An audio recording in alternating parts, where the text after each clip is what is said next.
तर हे बघा कारलं शिजायला घातलंय, तोपर्यंत आपण मसाला तयार करून घेऊ त्याचा. तर इकडं दिसतंय का मोठा कांदा पलीकडे गॅसवर भाजायला टाकलेला आहे मी, आणि त्याच्या मस्त छान अशा भागा केल्यात, 5-6 कट मारलेत मधून त्याला, आणि भाजायला टाकलाय. असा कांदा भाजला ना तर आपल्याला चुलीवर जसा कांदा भाजला जातो का सेम त्या प्रकारे कांदा भाजला जाते. तर हे बघा कारलं पण शिजायला ठेवलं होतं. मस्त कारलं शिजून घेऊ आपण, आणि तोपर्यंत कांदा भाजतोय. मी आता दुसऱ्या मसाल्याची तयारी करून घेते. हे कारलं असं होतंय ना, ज्यांना अजिबात कारलं आवडत नाही ते सुद्धा एकदम आवडीनं खाते ना, अशी बारजी होती मी एकदम मस्त. तर मी करते त्या पद्धतीने, एकदा करून बघा कारलं, आणि नंतर सांगा कसं झालं होतं कमेंटमध्ये म्हणून. एकदा आता मी मसाला काढून घेते पूर्णपणे, नंतर तुम्हाला दाखवते कसं काय काय मसाला काढलाय म्हणून. आणि मला वाटलं नव्हतं बरं का फेसबुकला इतक्या लवकर माझ्या व्हिडिओला 2-2 हजार व्ह्यूज येतील म्हणून. तर सगळ्यांनी मस्त छान असा सपोर्ट केलेला आहे मला. तर असा तुमचा सपोर्ट असू द्या, लाईक करा, सेम कमेंट करा, सबस्क्राईब करा. सबस्क्राईब तर नाही आहे त्याच्यावर, फॉलो करा. तर बघा मस्तपैकी छान असं कारलं उकळायला लागले, आणि याचं आपल्याला पूर्ण पाणी आटून द्यायचं आहे शिजेपर्यंत. ते शिजलं आणि पूर्ण पाणी आटलं का तेव्हाच ते कडू लागत नाही, अजिबात थोडंही पाणी ठेवायचं नाही किंचित पण, पूर्ण पाणी आटून द्यायचं आहे. त्याला झाकण ठेवते, फुल गॅसवरच शिजून घेणार आहे. तुम्हाला आता मसाला दाखवते मी काय काय वाटलंय केलंय.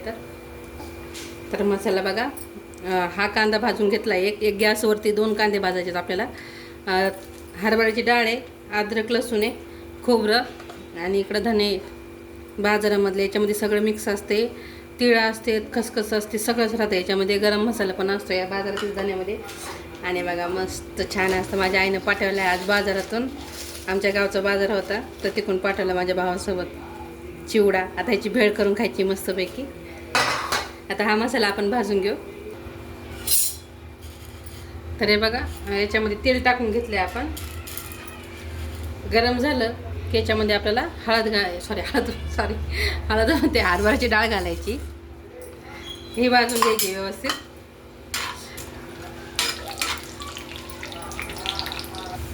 मसाला छान भाजून घ्यायचा आपल्याला व्यवस्थित. जरा थोडंसं बघा डाळीचा कलर लगेच चेंज व्हायला लागलाय बघा, ब्राऊन दिसायला लागले. आता आपण हिला काढून घेऊ. आणि तेल जे आहे थोडंसं जास्त टाकलेलं आहे मी, कारण मसाला तेल जास्त असतं ना तर छान भाजलं जाते. आणि असं जे कारलं आहे ना तर माझी माय बनवती, तर माझ्या माईचं शिकलेले मी हे कारलं बनवायचं. हे बघा आता डाळ काढून घेऊ आपण व्यवस्थित पूर्णपणे. आता याच्यात टाकू आपण खोबरं. हे बघा झालं आता खोबरं भाजून झाले.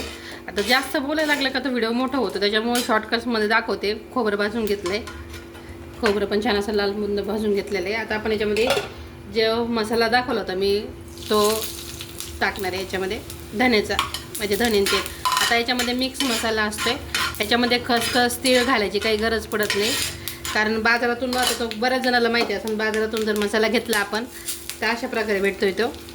आता याच्यापर्यंत कांदा टाकू, आणि याच्यामध्ये तेलामध्ये तो पण कांदा मस्त फ्राय होतोय. मग आता आपला मसाला जो आहे भाजून झालेला आहे, त्याच्यामुळे गॅस बंद केला आहे मी आता.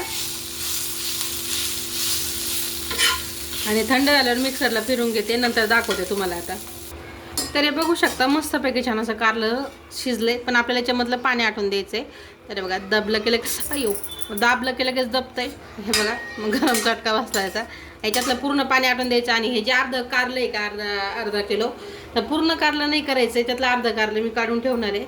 कारण दुसऱ्या दिवशी सकाळी जेव्हा ते पूर्णपणे छान असं मुरतंय ना, तेव्हा नुसतं मिठामध्ये म्हणजे तेला मिठात असतेच ते, पण फक्त तेल टाकून तव्यावर फ्राय केलं ना तर मच्छीला खायला लागते का सेम तसं लागते ते खायला, एकदम भारी लागते खायला. त्याच्यामुळे मी अर्धा काढला आता काढून घेणार आहे. मी कारले आणताना कधी अर्धा किलो 1 किलो असे कारले घेऊन येत असते, कारण मला तळलेलं कारलं लय आवडते खायला. तर हे बघा कारल्यामधलं पूर्ण पाणी आटले. हे बघू शकता खाली अजिबात पाणी नाही राहिलं. आता एक कारला आपण काढून घेऊ एका पातेल्यामध्ये, आणि अर्ध याच्यात टाकायचं आणि अर्ध ठेवून द्यायचं आहे आपल्याला. हे बघा 2-4 पळे तेल गरम करायला लागलं होतं. आता याच्यामध्ये 2 चम्मच लाल मिरची पावडर आणि 2 चम्मच गरम मसाला घातलेला आहे, मटण मसाला याचा. आता ते नाव नाही सांगत, पण मटण मसाला घातला आहे. आता आपण याच्यामध्ये जे वाटण काढलं होतं ते घालून घेऊ. आणि हे जे वाटण आहे आपल्याला त्याचं तेल सुटेपर्यंत वाटणाला फ्राय करून घ्यायचं आहे कमी गॅसवर. थोडी टाकून घेऊ आपण याच्यामध्ये. तर हे बघा मसाल्याला तेल सुटले. आता आपण याच्यामध्ये जे कारलं होतं ते अर्ध टाकते त्याच्यातलं, आणि अर्ध ठेवून घेते आणि मिक्स करून घेऊ आपण याला व्यवस्थित. आणि याच्यात ना आपण हे जे भांडं होतं ना त्याचं पाणी टाकून घेणार आहे भिवून थोडंसं.